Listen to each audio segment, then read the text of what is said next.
تو یہ ان کا مختصر سا واقعہ ہے۔ اس کے بعد پھر جو ہے ہمیں کہا گیا کہ تم اہل کتاب سے اس بارے میں کوئی بات نہ پوچھو۔ آخری اسی رکوع کی آخری آیت میں فرمایا کہ فَلَا تُمَارِ فِيهِمْ إِلَّا مِرَاءً ظَاهِرًا، تو ان کے بارے میں بحث نہ کر مگر اتنی بحث جو ظاہر ہو چکی ہے۔ وَلَا تَسْتَفْتِ فِيهِمْ مِنْهُمْ أَحَدًا، اور ان کے بارے میں کسی کتابی سے نہ پوچھو کہ ان کو نہیں پتہ، اصل تو پتہ ہے مسلمانوں کے، اللہ تعالیٰ نے مسلمانوں کو خبر دی ہے۔ فرمایا کہ وَلَا تَقُولَنَّ لِشَيْءٍ، آج جو میں نے آیت پڑھی اس میں یہ فرمایا گیا کہ اور ہرگز کسی بات کو نہ کہنا کہ میں کل یہ کر دوں گا، الا ان یشاء اللہ، مگر یہ کہ اللہ چاہے۔ مراد یہ کہ جب بھی تم کوئی کام کرنا چاہو تو یہ نہ کہو کہ میں کل کر دوں گا یا پرسوں کر دوں گا یا فلاں تاریخ کو کر دوں گا، بلکہ اس کے بعد انشاءاللہ بھی لگاؤ۔ اور فرمایا کہ وَاذْكُرْ رَبَّكَ، اور یاد کرو اپنے رب کو کہ جب اذا نسیتا، جب تو بھول جائے، وَقُلْ عَسَىٰ أَن يَهْدِيَنِي رَبِّي، اور یوں کہے کہ قریب ہے کہ میرا رب مجھے ہدایت دے، لِأَقْرَبَ مِنْ هَذَا رَشَدًا، مجھے اس سے نزدیک تر راستے کی راہ دکھائے۔ تو اب یہ آیت کا ترجمہ میں نے آپ کے سامنے بیان کر دیا۔ مفہوم یہ ہے کہ تمہیں کوئی کام کرنا ہو تو یہ نہ کہو کہ میں کل کر دوں گا، بلکہ ساتھ میں کہیں کہ انشاءاللہ، یعنی اللہ چاہے تو کر دوں گا میں۔ اور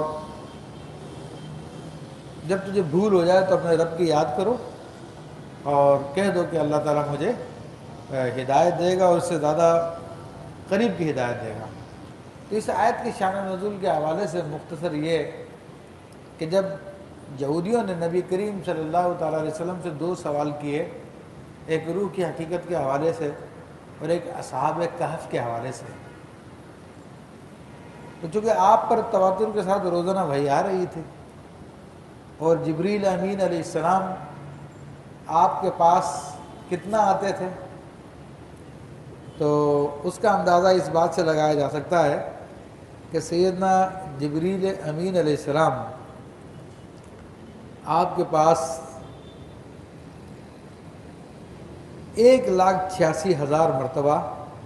آپ کی خدمت میں حاضر ہوئے۔ 1,86,000 مرتبہ آپ کی خدمت میں حاضر ہوئے، اور یہ اعلان نبوت کی بعد کی بات ہے، اور یہ 13 سال کے عرصے میں آپ کے پاس اتنی مرتبہ آئے، تو ہر سال آپ کی خدمت میں وہ 14,307 مرتبہ آئے ہوں گے کم از کم۔ یہ ایک سال کا میں نے فگر آپ کو نکال کے بتایا ہے، اور اسی طرح اگر آپ اس کو روزانہ کا فگر نکالیں کہ روزانہ جبریل امین اوسطاً آپ کے پاس کتنا آیا کرتے تھے، تو یہ تقریباً 40 مرتبہ کا فگر بنتا ہے کہ جبریل علیہ السلام روزانہ آپ کے پاس ایک دن میں یعنی کم از کم 40 مرتبہ آتے ہوں گے، یہ اوسط میں بتا رہا ہوں۔ تو وہی کا آنا جانا تھا، اور جبریل ایک دن میں 40 مرتبہ آتے تھے۔ وہ مولانا ایک بڑی محبت بھری یاد مجھے آ گئی، مولانا حسن رضا خان علیہ رحمت الرحمن اپنے ایک شعر میں ارشاد فرماتے ہیں، بے لقائے یار ان کو چین آ جاتا اگر، لکھا کہتے ہیں ملاقات کو، کہ ان کو مطلب جبریل کو، کہ جبریل علیہ السلام کو آپ سے ملاقات کے بغیر چین آ جاتا، بے لقائے یار ان کو چین آ جاتا اگر، بار بار آتے نہ یوں جبریل سدرا چھوڑ کر۔ تو ایک دن میں 40 مرتبہ تو کم از کم آتے ہی تھے۔ تو جب انہوں نے سوال کیا تو آپ کے ذہن میں یہ بات تھی، اور اللہ نے آپ کو بلا دیا انشاءاللہ کہنا، اور آپ نے کہا کل میں تمہیں بتا دوں گا۔ تو اب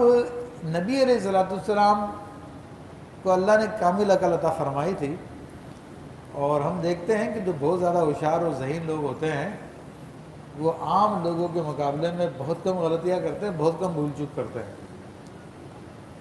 جو ماہر ڈرائیور ہوتا ہے تو وہ اتنی غلطیاں نہیں کرتا، کیونکہ وہ ماہر ہوتا ہے، حالانکہ وہ اس سے بھی ماہر ہو سکتے ہیں کچھ۔ تو اسی طرح جو بہت زیادہ عقل مند و سیانہ آدمی ہوتا ہے وہ بھی بہت کم بھول چوک کرتا ہے، اور جس کو اللہ نے عقل کامل عطا فرمائی ہو، جس کی عقل کا یہ عالم ہو کہ تمام مخلوقات کی عقل ایک پلڑے میں رکھ دی جائے اور سرکار دو عالم صلی اللہ علیہ وسلم کی عقل ایک پلڑے میں رکھ دی جائے تو حضور علیہ الصلوۃ والسلام کی عقل بھاری ہے۔ اگر تمام مخلوقات کا علم ایک پلڑے میں رکھ دیا جائے اور حبیب علیہ الصلوۃ والسلام کا علم ایک پلڑے میں رکھ دیا جائے تو بھی رسول اللہ صلی اللہ علیہ وسلم کا علم تمام لوگوں سے زیادہ ہے، تو جس ذات کا یہ عالم ہو تو وہ کیسے بھولے گی؟ تو حضور علیہ الصلوۃ والسلام فرماتے ہیں کہ انی لا انسا ولکن انسا، میں بھولتا نہیں ہوں، مجھے بلایا جاتا ہے،